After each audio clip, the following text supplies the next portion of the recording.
Welcome back to the Vandy Sports Podcast. I'm Joey Dwyer here with Elena Morris, our women's basketball beat writer, and of course, Shea Ralph, head coach of Vanderbilt women's basketball. We don't get a head coach often, so thank you, Coach Ralph, for coming on. And can you just take us through yesterday and how special that day was? Obviously, Bella Chance and Jordan Cambridge's senior day. Cambridge breaks the steals record and scores 1,000 points. What was that day like for you? Yeah, for sure. I'm super happy to be here with you guys. You two are two of our biggest supporters, and so I appreciate you. Really happy to spend some time with you this morning. Yesterday was, I mean, those are the days you want them to be special, but you can't script them that way. So the thing that I loved the most about yesterday was the way that it ended for Jordan and Bella. And so obviously we needed that win, and it was a home win in front of a great crowd, which was awesome. And we truly appreciate the people that showed up to honor our team and our seniors yesterday.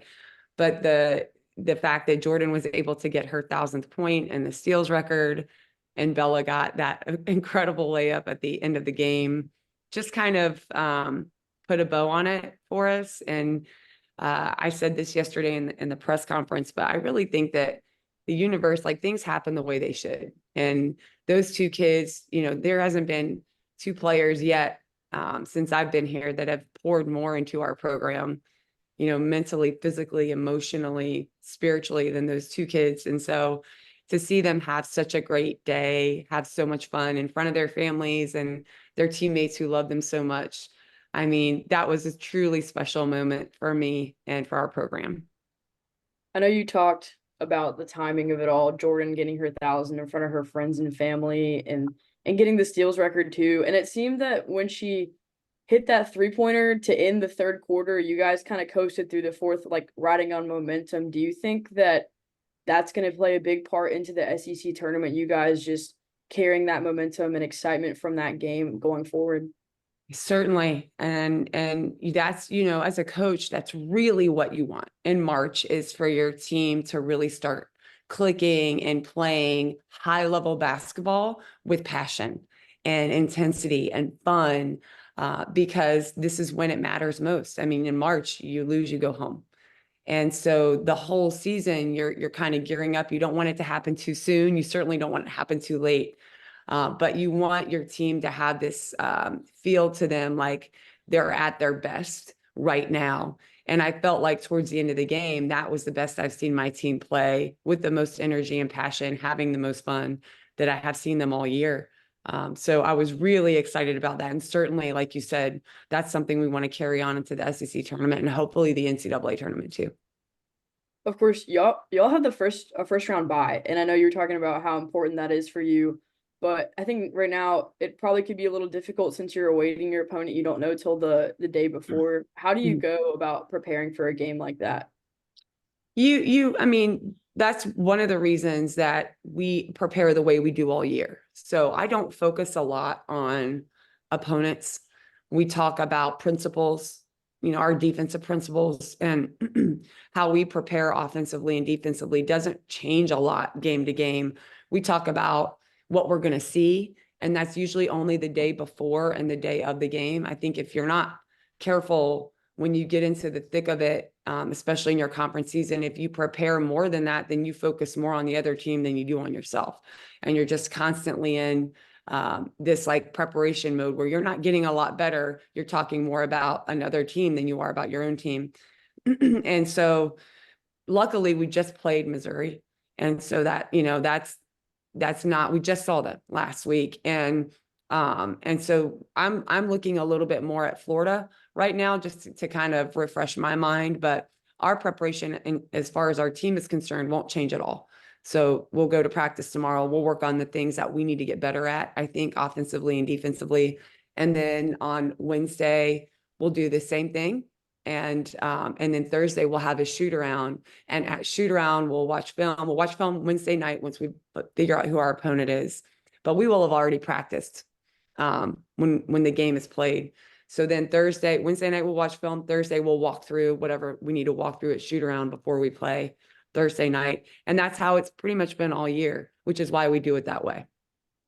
Coach, I'm sure you're sick of me asking about this, but it is a good problem to have. You guys are right. on the fringe of the NCAA tournament. Certainly made a nice case yesterday. What's kind of your mentality towards all that, and how good do you feel about where you guys are at? I feel great about where we're at. I don't know that, especially towards the end of the regular season, we could have done any more than we did. Certainly would have loved to, come out on the right side of some of those losses in that 5 game skid, but that's basketball. That doesn't always happen. But I do know that the committee looks at how you finish your season. So I feel like we finished really strong, and, we play in the best conference in the country. And hopefully that's part of the things that they talk about, because, you come in our conference and you have over a 500 record. That's pretty good. That's really hard to do in the SEC conference. And I know there's been a lot of look back at history and the teams that have our record in conference and overall. I feel good about that, but you just never really know. So I'm just, continuing to encourage my team to make sure that we take care of the things we can take care of. And that is going to the SEC tournament and having a great run. And then that can only help us, with the things that we want to accomplish later in March. So right now we're focused on competing in the tournament in Greenville at the SEC tournament. And, hopefully that'll put us even further ahead than we are now. And just year 3 after kind of the early struggles here, how much would it mean to you to see your team in the tournament? They obviously asked Jordan Oliver that yesterday, and she said she would cry. Would you do the same? I don't know if I see them cry, I can get emotional, but I think it's going to be a lot of joy. I think we'll be really excited. It's a joyous occasion, and it's something that they're going to remember for the rest of their lives. I want it so badly for our team. I think that they've earned it. So there's that part of it for me. But if I see them, it's kind of like parenting. If you see your child cry, your eyes water up. If you see them throw up, you get a little gaggy too, like it's the same. They're my kids. So I'm excited to see them hopefully get what they've earned throughout the course of the year. And I'm excited to be on the journey with them this March. Like I said yesterday, I don't want it to end. I love coaching this team. They're so much fun. They're great kids. They work really hard. They've invested in us when it wasn't it wasn't the easy decision to make. And so for us to be playing the season we're having now and being able to ride it out, hopefully through the NCAA tournament, would be a dream come true, not only for them, but for me as their coach. You've talked about the experience that your coaching staff has in the SEC tournament. How important has that been, and how helpful has that been preparing for this week? Huge. I mean, in a lot of ways, the experience that my staff has been hugely important to the success of our team and our program thus far since I've been here. And I get it. I'm the head of the snake, as people say. I get it. I do the podcast. I go in the media room. I do the interviews. I'm on the billboards apparently, which we'll have to talk to somebody about that, because I don't think that should be me. But we would not be where we are. I would not be the coach that I am or be ready in the ways that I'm ready, I feel like right now, to help this team if it weren't for my staff.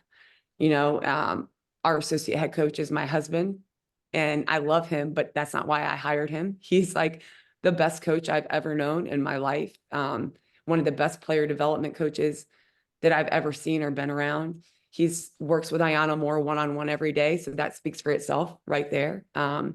And Ashley won multiple SEC championships here, and has true experience in walking the daily lives that our players are walking, and being here when Vanderbilt was so successful not that long ago in women's basketball. And then Kevin has been somebody that, I've known since he was a college student, like you guys, and saw what he was capable of. He's one of the best recruiters in the country.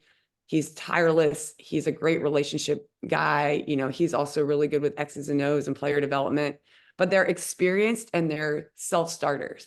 My staff, they go get, I almost cursed. They go get stuff done. They go get it done, and they take it off my plate. And that's those are the coaches. It's not even, my Dobo, Chris Brand. He's been in college basketball for almost 20 years. He gets stuff done. And he's like the nicest person on the planet. Christina Fogarty, our chief of staff, played here, has relationships all over campus. I don't have to worry about the things that aren't really important to the success of our basketball team during the season. And I can't tell you how valuable that is as, you know, a first-time head coach. I don't know that I truly understood how much it would matter, but it has been incredibly important. Not only that, but they're just great people. They're fun to be around. I enjoy them. So when we talk about, you know, a family atmosphere, I think that can be a really weird cliche word in college athletics, but we truly have it because we just have a group of people. We work really hard. We enjoy each other. We have fun. And I think our players see that and they feed off of that as well. You have experience yourself winning national championships as a player and a coach. Are there experiences that you have or lessons that you have that you've trying to been sharing with your players when you're kind of getting into this point in March and playing in tournaments? Yeah, so I haven't yet, but this is a good point because I will as we move forward in March. And we haven't talked about it yet. I wanted to make sure we finished the regular season the right way.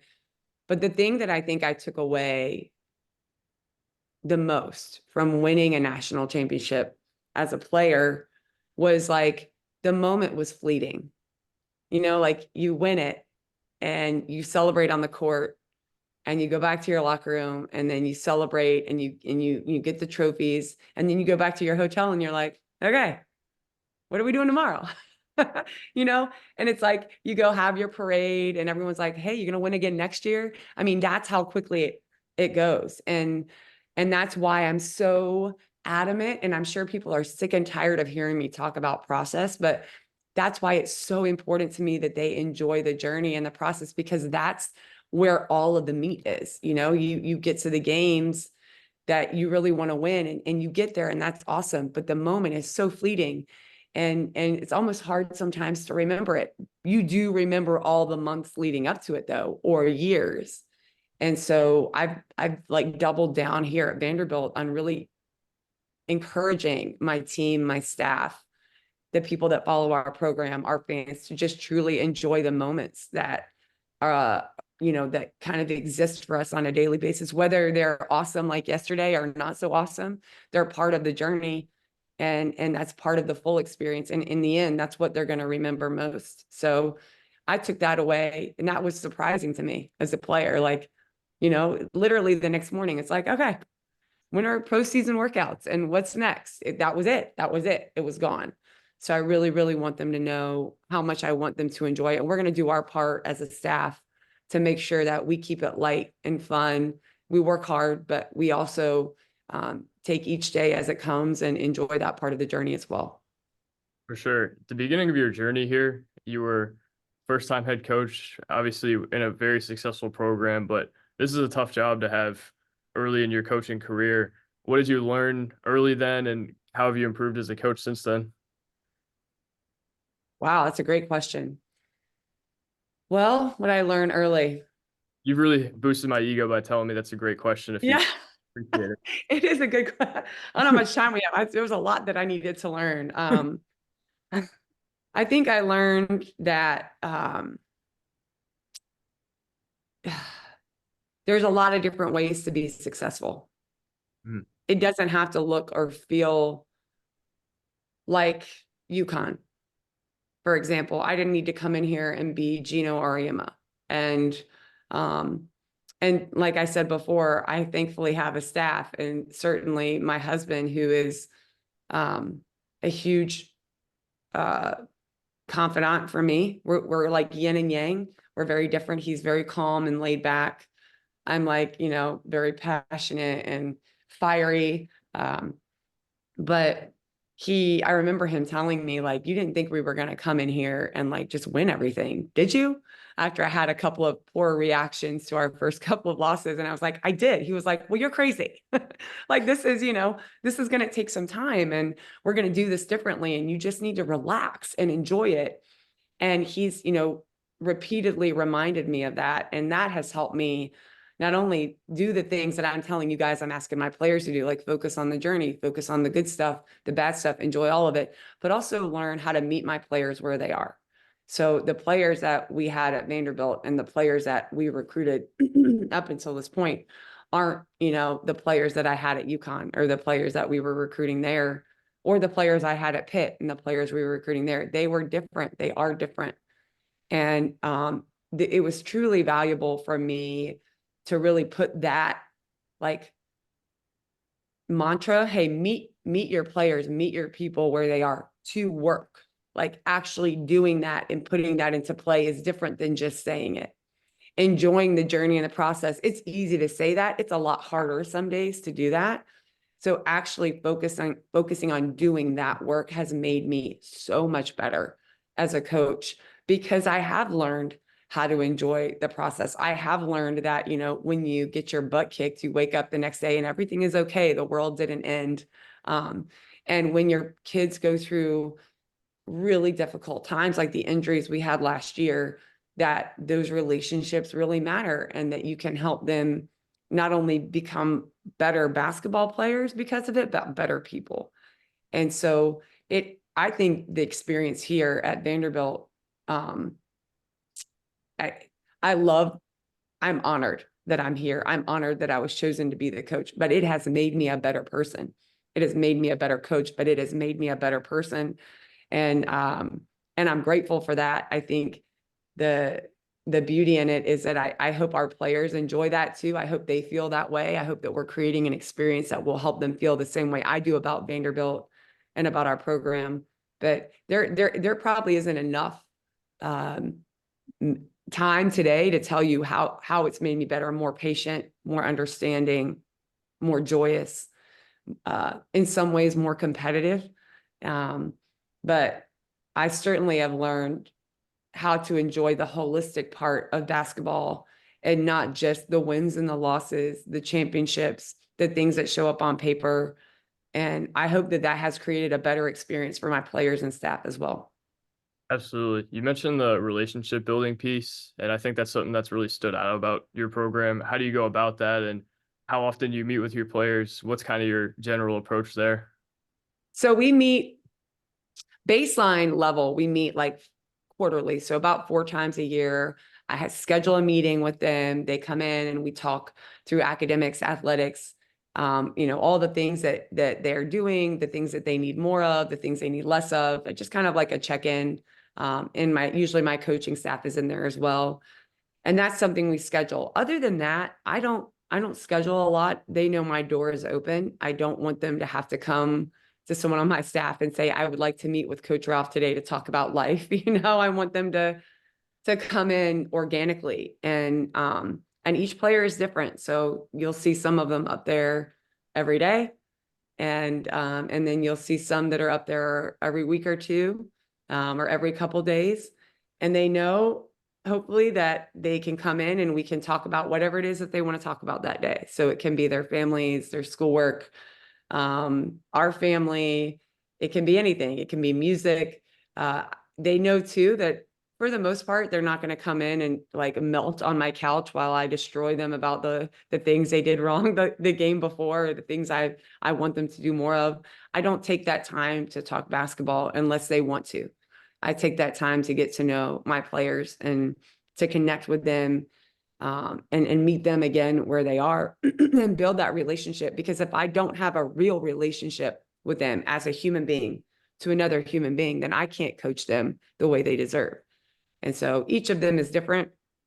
Each of them needs something different from me on a daily basis, but they're all going to be treated fairly by me because they all bring incredible amount of value to our team and program. And, you know, hopefully even on their worst days as a student, as a young person, as an athlete, which you guys know you have, they're going to feel supported and loved by me and our staff. That's the point of that, of making sure they come up and see us every day. They also know if they don't come up after a week or two, I'm going to be like, hey, listen, I haven't seen you in a while. You need to get up here so I can get my eyes on you and make sure you're okay. Your team was picked to finish last in the SEC before the year started. You guys finished the year 6th. As a coach, what are the emotions behind seeing your team be so successful and exceed those expectations? Yeah, you know, they did pick us last, didn't they? I didn't think we were going to be last. I was, you know, not that I was surprised by that, because I think most of the time you're just kind of shooting in the dark, going by what people did the year before. No other coach really. You're worried about your own program. You're not thinking about what other people have. But I thought we would do better than that. I felt like we could be an NCAA team. I did. And so it's like, okay, well, that's great. Hopefully it'll give our players some fire, some like, hey, you know what? That's a chip on their shoulder. That's Coach Tom said, our kids were like, they counted us out. He was like, they didn't even count us at all. We're like all the way in the back, they didn't even count us. So it's cool to see that we were able to do much better than expected. But then as you're going through the season, for me, if I'm being really honest with y'all and transparent, like, the beginning of the season, I'm thinking, okay, we look pretty good at this time of year. There's some things we need to fix, but I think we're a little further ahead than I thought we were going to be. And then you get into the middle of the season and you go on that little skid and you face the end of the season. And really more than anything, internally, I was like motivated to do everything possible to make sure that this ended the right way for them. I can't control it, but I can help put them in position to be successful. So inside I'm like motivated, massively motivated to like, okay, what can we do today to get a little bit better? Because this group deserves this. They have, they've earned it. That doesn't mean you're going to get it. Just because you work hard doesn't mean, that the results are going to be what you want. But I found like through February, especially these last 3 games, I felt really strongly. I barely slept. I'm in a good way, okay, what do we need to do? What do I need to do? And how can I make sure they don't feel the pressure? I want to keep it light, but I also want to keep us moving forward. That was a cool feeling because it's like, we're right, we're right there. We're right there. We just have to finish this the right way. So that was a fun thing for me to feel and exciting to go to work every day and help them get a little better and see how, motivated they were as well. Just so you know, Elaine and I did not vote on the preseason poll. We weren't asked. So Oh, you too. Yeah, the media poll. You guys picked us last, huh? Is that right? Don't blame us. Wasn't a part of that. Yeah, no. I'm kidding. I wouldn't have blamed you. I mean, like, what did we win 3 games last year? You guys had no idea what we had coming in this year. And shoot, for really, I had an idea, but once we got into the first maybe 10 games of the season, even in Italy, I'm like, okay, we might be a little better than I'm thinking people are thinking we're going to be. Right. Maybe next year you can put in a good word for us. Well, we're not that big time yet, Shea. Okay, I got you. Another place I need a good word. We mentioned this before, Chris Freeman's class. Elena got a good word a few days ago. We were in the same class. Mr. Freeman knows I need a lot more help than she does. Can we put in a good word? So yeah, I can do that. But I do think so. Like, what are the percentages of how often you show up at our game? Let's go back there. I am at every single game. I watch all the road games. I talk to you after the games. There's a reason I have an A+. And 100% is okay. Elena's 100% A+. How about you, Joey? So I'm at about 70, but I cover a wide range of teams, so we're gonna need other coaches, I guess, to help you out. What are you doing right now? Say that again. What are you putting my grade at right now? Well, if it's 70% for women's basketball, I only have, that's average, right? So that's a C. But if you want to include some other percentages for other teams, then we can go with the overall average, which might bump you up a little bit. I'm game for that. Okay, perfect. I don't know that was exactly what I needed, but Mr. Well, in terms of my interactions with you, how about participation grade? Should we give one of those? Because I feel like you both get A+ in participation. Great questions, great preparation, great energy. So that can help you as well too. And like, you got to come to class a little more, but otherwise your work is awesome. I love it. Hey, I'm about to get some bonus points because I will see you in person on Thursday. So okay, awesome. You're gonna be there? yes. Let's go, Joey. Yeah. I'll be in Lexington the night before, so it's gonna be a quick turnaround. Are you what's in Lexington? Men's basketball on Wednesday. Oh, okay. Yeah, okay. But I will say you're right. I have been known to hog a press conference or two in my life. I like it though. I feel like you guys always come prepared. it's like, especially when we weren't winning, like I felt like you guys did it then as well. And that means a lot because it'd be easy to come in and be like, okay, you lost another game. Tell us what that feels like. Like you guys never did that. And so it shows that you were truly watching and learning and invested in what we were doing. I appreciate that because it's my life's work. This is what we're doing. So you guys have always done a great job. I appreciate you both. For sure. Thank you. You've been one of the best coaches to work with, as the people I'm sure have seen. But we only have 3 minutes left to land on. Again, not that big time, so we don't have Zoom premium. Any closing remarks or anything you want to let the fan base know before you hop off? Yeah, I want to say thank you to everyone that has followed us this year. I know we don't have any games left at Memorial, but hopefully you're seeing something really special that's being revitalized here at Vanderbilt. I'm grateful for the people that I see in the community, the people that I see at our games, the way they interact with our team and myself. It means so much to us because this truly is a really special thing for us to be part of. And I hope that you'll continue to follow us throughout March. And I hope that we see so many people in the stands next year. We're going to have another great team. I'm looking forward to another great season and hopefully many, many great seasons here at Vanderbilt as the head coach of the women's program. I'm here for life. I'm excited about it. We're raising our daughter here. This is our home. And I just want to thank everybody for being part of one of the most special years that I've had so far as a coach. For sure. Thank you, Coach, for coming on. I'm sure we both have let you know we really appreciate it, but let's do it again soon. Let's do it again soon, especially if that Thank helps your you. grades. I'm all for it. Absolutely. Okay. All Thank right, you. you guys.